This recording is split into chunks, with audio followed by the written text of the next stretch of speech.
My name is Bond, James Bond. Do do do do do do do do do do. Good morning, ladies and gentlemen. Welcome to my new video. Today's video, I'm going to be talking about James Bond, and I haven't seen it yet, but this is like a preview, so there's no spoilers or anything. Well, a little bit of a spoiler, but not spoiling the film, just spoiling the wokeness, basically. So guys, I haven't seen the film yet, but I'm definitely going to watch it over the weekend, so I'm going to give a full review of it.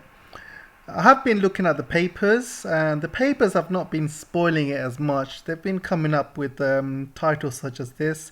Daniel Craig has given us woke James Bond. James Bond going woke is a real worry, blast for Farage. It wasn't the way Fleming wrote him. What next? A male Wonder Woman? Brits unimpressed as uber woke Labour leader Keir Starmer calls for a female James Bond. And in The Sun, it says Daniel Craig let men down everywhere with his woke James Bond, who doesn't sleep around and was outshone by Ana de Armas. Ana de Armas is this young lady over here, ex-girlfriend of Batman. Ben Affleck, he recently left her and gone back to Jennifer Lopez, so I guess he likes a bit of older women, but you never know. Anyway guys, back to the topic. You can see a nice little Daniel Craig there with his pink jacket. Looks very cute, doesn't he? Very woke, very cute. I should keep his woke supporters happy, I guess.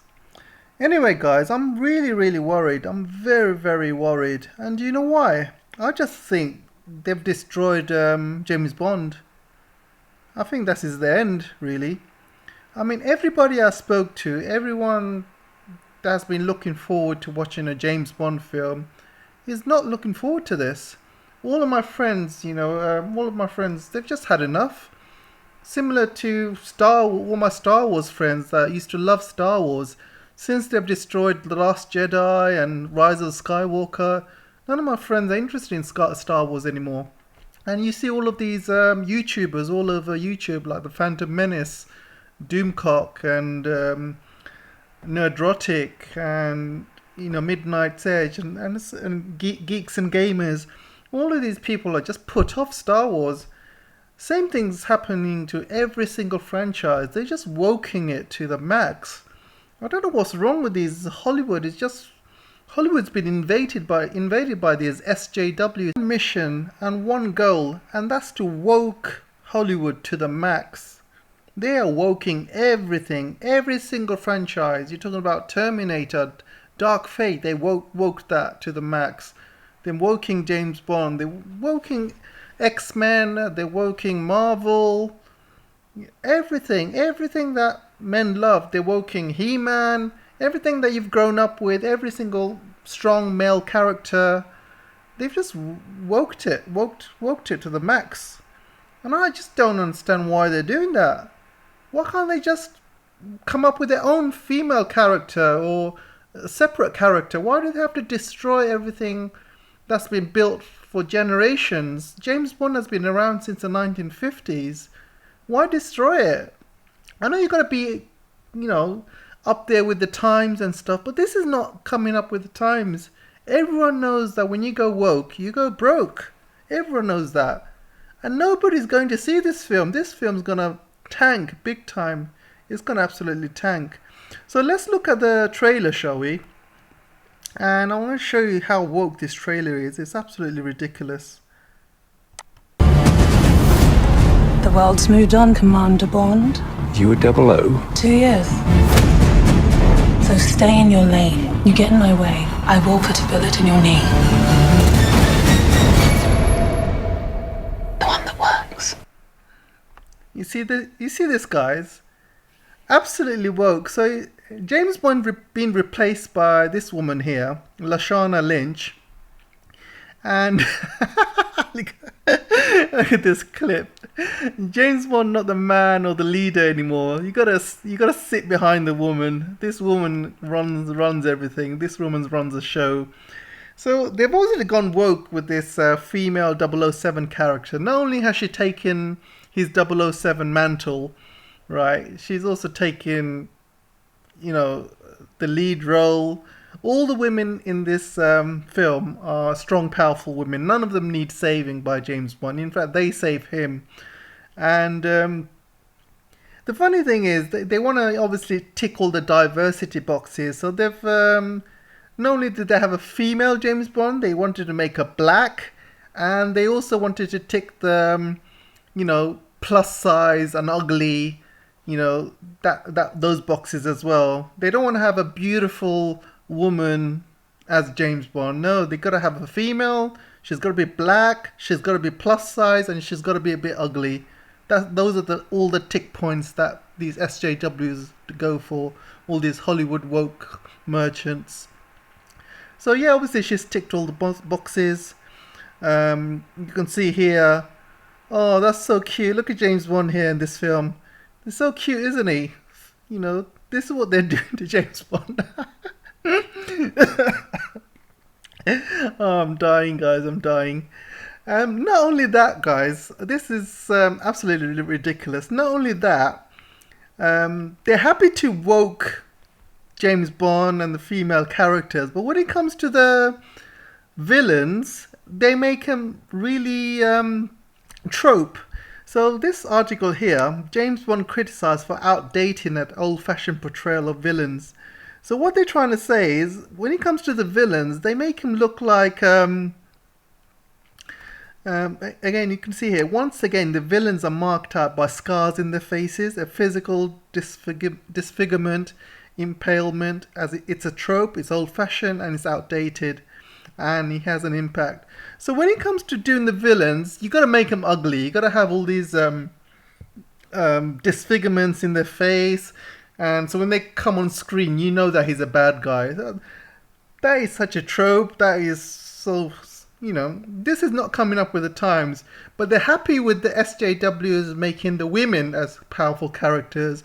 They want to make the women, different. Oh, we don't need saving. They want to make the women all modern. But when it comes to the villains, they go back to the 1950s, where the Bond villains used to have big scars on their faces and things like that. They're going like that. Why can't they put depth into these characters, into the villains?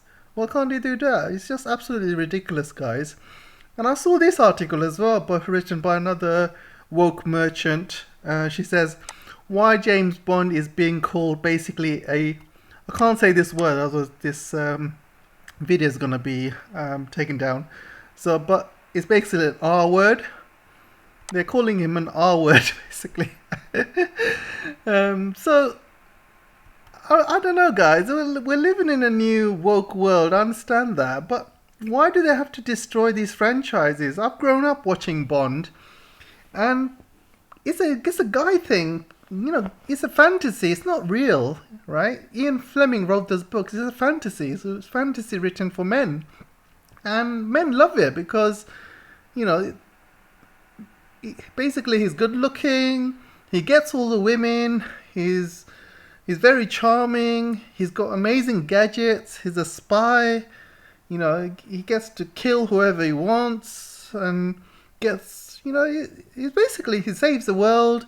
It's just fantasy, guys. It's not reality. And I just don't understand why they're trying to destroy this character. And everyone growing up with Bond, all the boys wanted to be like Bond and stuff. Bond was never appealing to girls, and girls loved it. Obviously, some girls love it, but most women are not interested in Bond. And them making this woke is not going to bring in more female viewers. In fact, it's going to put off male viewers. Less men are going to go watch it. And this film has to make over 900 million to break even, by the way. 900 million. You can see this article here. No Time to Die needs to earn 900 million to break even as the most expensive Bond movie ever. This is just to break even, not even to make a profit. They need to make over $1 billion to actually make it worthwhile, to make a profit. But 900 million to break even, there is no way in hell they're going to make 900 million. They're putting everybody off by making this woke. And as the saying goes, when you go woke, you go broke. It's happened all the time. All the time. Look at Terminator Dark Fate, Birds of Prey, Ghostbusters, the female version. Every time they go woke with these franchises, it doesn't make any money. Why do they keep doing it? They don't do it for the audience. They do it for... They feel that they're doing something for society. They feel like they're educating people. You know, that's more important than making money. That's what it is. They feel like they're educating people. They feel like they're sending out a message, you know, things like that. And it's just absolutely ridiculous, guys. Absolutely ridiculous. People go to watch films to get out of reality. You know, this is all fantasy. People want to be... They don't want to be lectured to. They don't want to be told what wokeness is and, you know, SJW, female empowerment, all that crap. You know, I mean... People go to cinemas to get out of reality. You don't want to be lectured to when you go in and watch a film. It's absolutely ridiculous. These films never make any money if you go woke. Never. And Hollywood just doesn't get it. It just doesn't get it. I just don't understand. So why does this film have to make 900 million? So the obvious questions are, this film actually took 250 million to make. And then there was lots of reshoots because some of the screen tests, it absolutely was a disaster. People didn't like it. It was actually much woke than it is now. It was actually a film was literally about that Lashana Lynch, basically more. She had more screen time than James Bond in the first version. So they had to do a lot more reshoots. He had to come in a lot more. So the reshoots brought the price up. The film was supposed to be out 2 years ago. 5 times it was nearly in cinemas, and they had to pull it out of cinema 5 times. And each time they pull it out of cinema, they have to pay money. And also, this film was made by loans from the bank. And obviously, when you're not recouping the money in 2 years, you know, it's a lot of interest payments to pay. So that's where most of the money is. All of these are interest payments. So if for example, distribution, marketing, and the film cost 500, 600 million 2 years ago, with all the interest payments and everything, that's one of the reasons why it's got up to 900 million.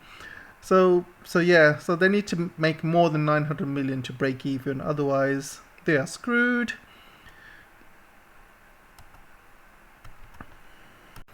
Now brings me on to Venom, guys, and I must say I'm really pissed off about Venom.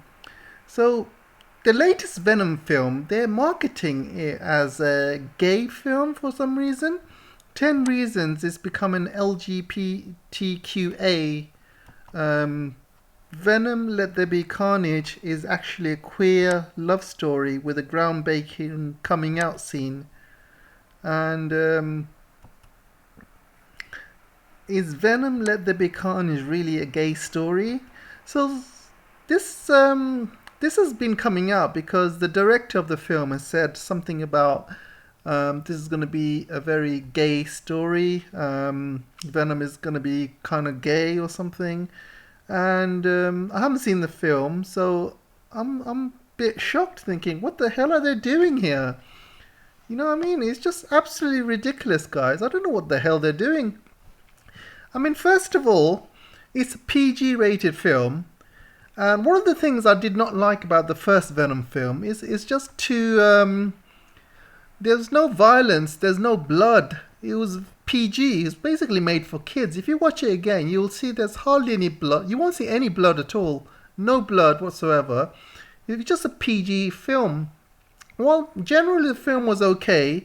The ending was a bit of a mess, and you can see this is the ending.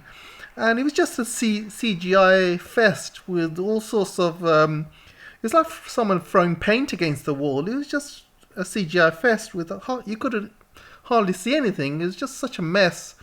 The end fight, they're just tearing each other apart. And you don't know what's going on. Things, you know, it's just like paint flying around the walls and stuff. It's just... You know, I didn't like it at all. The worst thing I didn't like is just made into like a kids movie. Venom is not supposed to be a kids movie. Venom is supposed to be R-rated. And I've grown up watching the Venom comics, guys, and I remember like it used to be so R-rated, and I used to love it. And here you go. And some of the things that Carnage used to do, for example, he was so evil. You can see some of the crazy things Carnage used to do. Basically, there's no limits with Carnage. He's like the most evil super villain anyone can ever have. There's no limits to him. He would walk into a restaurant and kill everybody in the restaurant just because he felt like it. He would eat babies. He'd throw babies out the windows. Life just doesn't matter to him. And you can see here he killed a guy just because the guy had a funny name. He'd kill people for no reason whatsoever. He infected a whole town. You can see that, and you can see it's very much R-rated, killing an entire restaurant. And you can see he gouging people's eyes out, and he would really enjoy it, and he would kill people in various ways and creative ways.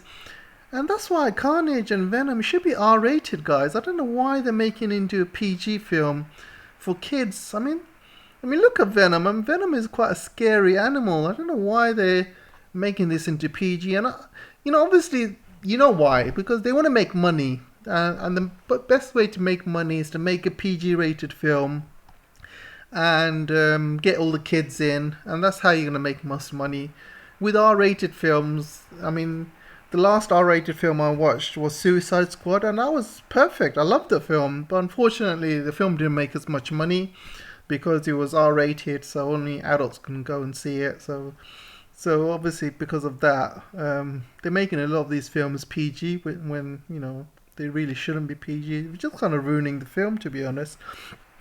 Even though it's PG, I just don't understand why they're adding this part to it. I just don't understand. And those of you who have seen the first Venom, if you remember the scene when Venom takes over his girlfriend and then kisses Eddie Brock. Eddie Brock kisses him.